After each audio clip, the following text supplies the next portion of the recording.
Olá, meu nome é Mariana Negal e esse é mais um vídeo do canal Monetizou. E hoje vou falar se esse é um bom momento para investir lá fora, dolarizar a sua carteira. Obviamente falarei sobre o dólar e sobre o mercado americano, ações americanas. Por que elas caíram tanto e o que se espera agora, qual é a expectativa futura. Então fica até o final que hoje o vídeo está bom. Antes de começar o vídeo, eu gostaria de deixar claro que eu não estou discutindo a necessidade de dolarizar seu patrimônio. Eu considero fundamental você ter uma parte do seu patrimônio dolarizado, ter uma parte da sua carteira em dólar ou em outras moedas mais fortes. Não é isso que eu estou discutindo. É indiscutível a necessidade de você diversificar a sua carteira internacionalmente. Ponto. Agora, o que é questionável, o que é discutível, que é o que a gente vai abordar aqui. O quanto da sua carteira você vai expor no Brasil em comparação com outros países, em comparação com o resto do mundo. Qual vai ser a porcentagem da sua carteira em ativos brasileiros e não em ativos americanos, por exemplo. E essa resposta não é uma resposta fixa. Ela acaba variando, Ela varia de acordo com as oportunidades do mercado. Se eu acredito que os Estados Unidos vai crescer mais que o Brasil, então faz sentido eu me expor mais aos Estados Unidos, e vice-versa. A pergunta não é se aquele país vai crescer ou não, mas relativamente, comparativamente, quem vai crescer mais. E o que me daria mais retorno, que seria mais vantajoso para eu me expor. Então, por exemplo, quando eu vou falar da variação do Ibovespa, de quanto o Ibovespa valorizou, eu tenho que responder essa pergunta considerando o meu Ibov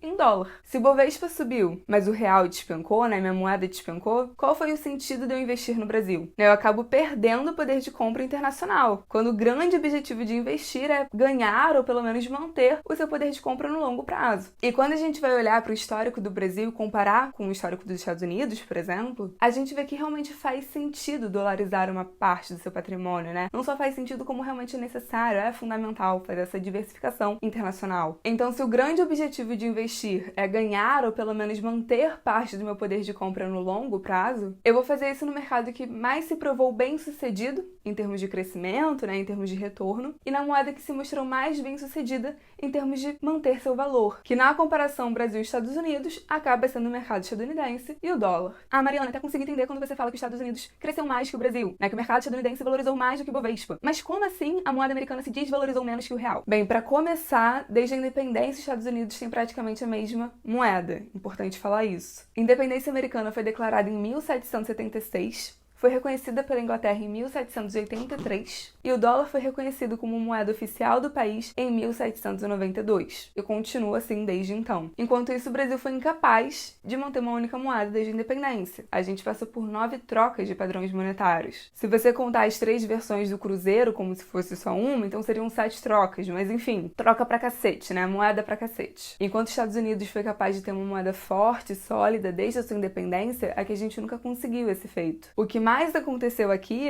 historicamente, quando a gente olha para o nosso passado, é a nossa moeda perder valor, se desvalorizar, ser corroída pela inflação, e isso trazer uma instabilidade econômica tão grande que a solução do governo seria fazer a troca do padrão monetário. O que obviamente não vai resolver o problema inflacionário no longo prazo se você continuar expandindo a sua base monetária, gastando sem responsabilidade. Uma coisa que os governos latinos-americanos adoram, que o Brasil teve muito isso na sua história, que é criar narrativa, criar o discurso político de que mais dinheiro em circulação seria o mesmo que mais riqueza em circulação. E não é verdade. Que aumentar a base monetária seria o sinônimo de aumentar a riqueza do país. E a gente sabe que não é assim. Então, ao longo da sua história, o dólar foi muito mais eficiente em manter o seu valor. Ele pode até se desvalorizar, mas comparativamente, ele perde valor numa velocidade muito menor. Já o real perde valor de forma muito mais rápida. O real é uma moeda muito mais nova, foi criada em 1994, o bebê tem menos de 30 anos, e apesar de ser considerado um sucesso,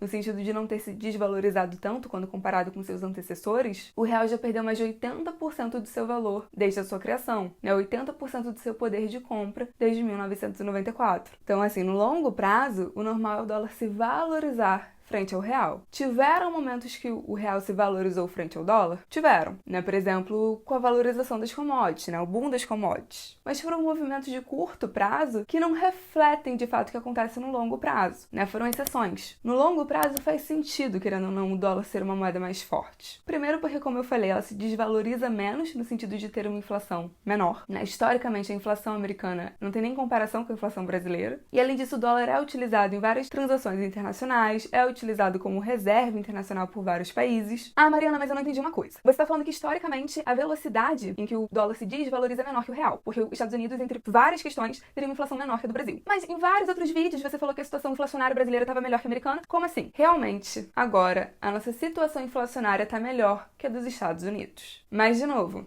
isso é uma exceção no curto prazo. Não é isso que costuma acontecer no longo prazo. Historicamente, não é isso que foi observado. Nos vídeos em que eu falei que a situação inflacionária do Brasil estava melhor que a dos Estados Unidos, eu tô falando do último ano e não dos últimos 50, entende? Se você olha para o último ano, realmente o Brasil teve um desempenho inflacionário melhor que os Estados Unidos, né? Surpreendentemente. Nossa inflação acumulada nos últimos 12 meses foi de 6,47%, enquanto nos Estados Unidos foi de 7,7%. E o motivo para isso eu já falei diversas vezes aqui no canal. Com a pandemia aumentou-se a base monetária, né, a oferta monetária. Para vocês terem uma ideia, já falei essa informação algumas vezes aqui, mas metade de todos os dólares em circulação atualmente foram emitidos de 2020 para cá, né, pra gente ter uma ideia do nível dessa expansão. Isso foi algo observado no mundo inteiro, né? O Brasil, por exemplo, também expandiu a sua base monetária, só que o Brasil é um país acostumado com inflação. Quando a gente aumentou o gasto público em 2020, a gente fez sabendo que era algo necessário, né, que realmente a população mais pobre precisava de um auxílio, mas a gente já sabia qual ia ser o custo dessa ajuda. A gente já sabia que ia causar inflação. Então, por conta disso, a gente começou a subir os nossos juros lá atrás, né? Muito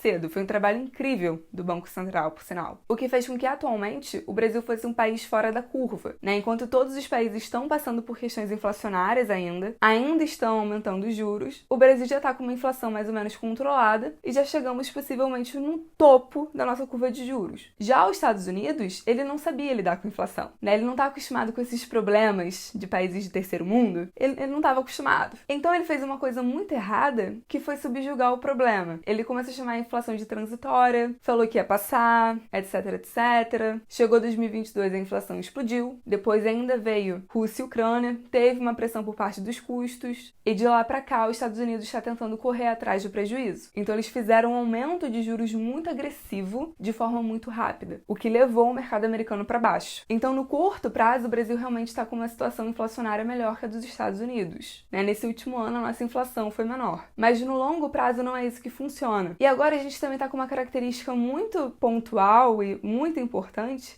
que os nossos juros reais estão positivos. Isso fez com que em 2022 o real fosse uma das únicas moedas que chegou a se valorizar frente ao dólar. E aí vem uma pergunta muito importante, que é por quanto tempo isso vai se manter? Quais são as expectativas atuais? Os Estados Unidos ainda está com a inflação subindo. No caso, a inflação agora de outubro subiu menos do que esperado, mas mesmo assim ainda subiu. E ainda se espera uma subida nos juros, né? Se discute até quanto essa subida vai ser. E aí perceba que uma subida dos juros nominais, com uma desaceleração inflacionária, que é o que espera-se que vai acontecer, os juros reais americanos vão aumentar. Aqui no Brasil, a gente começou a aumentar os juros antes. E agora chegamos no nível com juro real positivo e com a nossa inflação já estando mais controlada, né? Chegamos a apresentar um mês inflacionário em outubro, mas já se esperava, porque a gente acabou de sair de um cenário com 3 meses de deflação, né? Então, era esperado, a nossa inflação realmente diminuiu. E os nossos juros já pararam de subir. A Selic já está há 3 reuniões em 13,75%. Ela já parou de subir e discute-se quando ela vai começar a cair.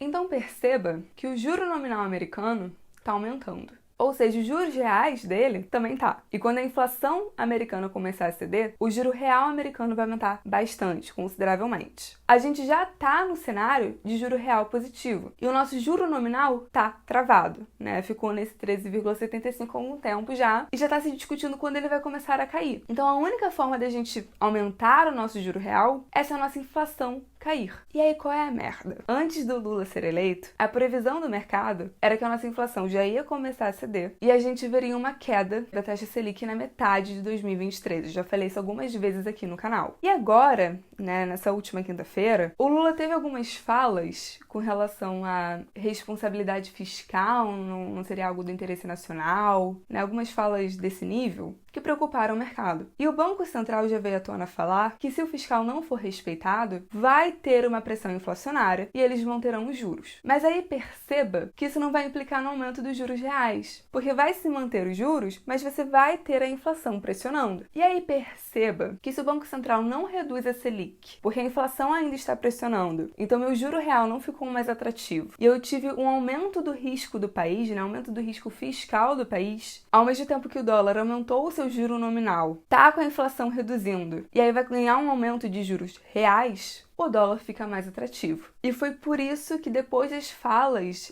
do Lula na quinta-feira, o dólar acabou explodindo, porque o mercado internalizou esse risco que ele não estava contabilizando antes. E a questão fiscal no Brasil agora realmente está bastante delicada. E vai ser uma questão no próximo governo. Eu já falei isso em alguns vídeos no TikTok e estou reforçando aqui agora.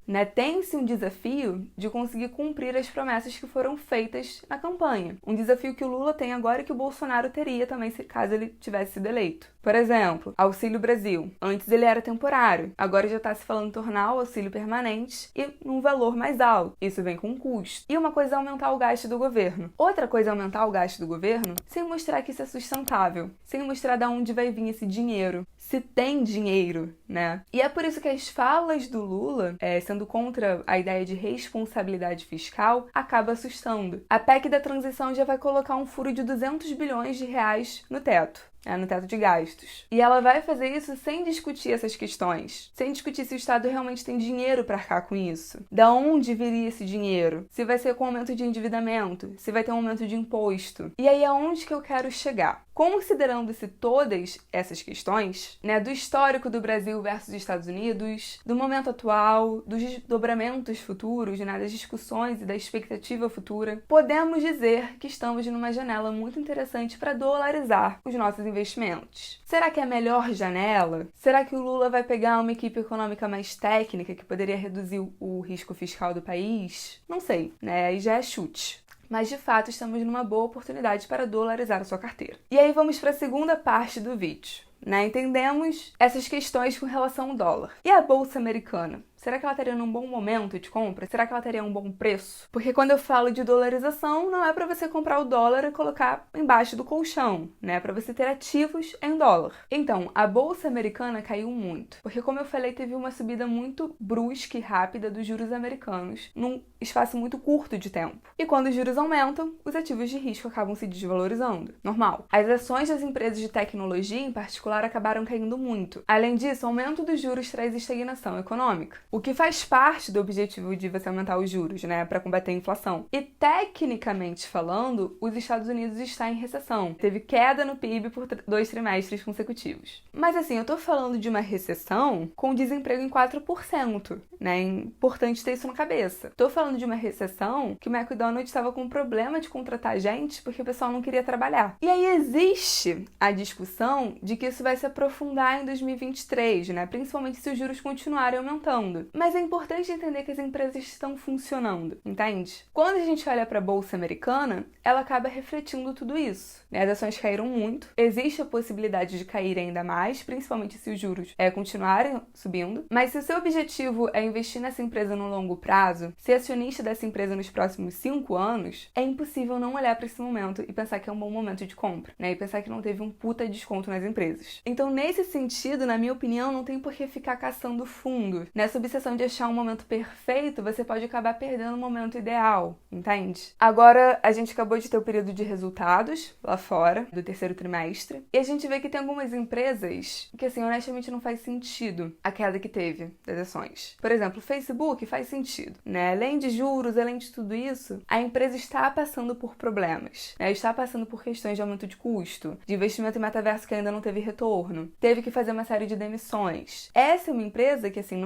creio que não vai acabar amanhã, mas faz mais sentido essa desvalorização tá acontecendo, Você olhar para o Facebook e pensar que talvez vire um futuro Orkut. Faz sentido. Netflix, uma empresa que faz sentido ter caído. Aumento de concorrência, perda no número de assinantes. Então, uma empresa que está passando por questões importantes. Agora, a Apple não vai acabar no próximo ano.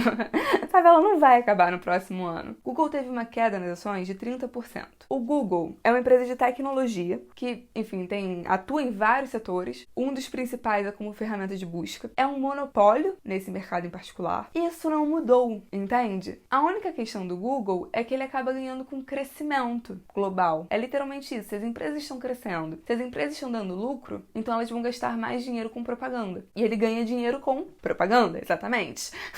No terceiro trimestre, ele teve 69,1 bilhões de dólares em receita e 54,5 bi veio de propaganda. Se as empresas não estão crescendo, se as empresas não estão tendo lucro, elas vão colocar menos dinheiro. E realmente o lucro do Google veio prejudicado, veio impactado. Mas você concorda que esse é o momento que o mundo está em recessão? Esse é um momento particular que vai ser resolvido? Que em algum momento o mundo vai voltar a crescer? E quando isso acontecer, o Google vai voltar a ter lucro? Então, assim, são empresas que é interessante a gente ter na cabeça, para se pensar. Não tô falando isso como uma recomendação, mas para você pensar um pouco sobre, sabe? Não vou conseguir falar de todos os casos nesse vídeo, né? Porque não vai dar tempo. Mas o meu próximo vídeo, enfim, o próximo do próximo, eu tava pretendendo fazer sobre o setor de tecnologia nos Estados Unidos, né? Falar de cada empresa, seu caso particular, que foi um dos setores mais prejudicados na Bolsa Americana esse ano. Enfim, a ideia do vídeo era essa, discutir essas questões, expor tudo isso aqui pra vocês.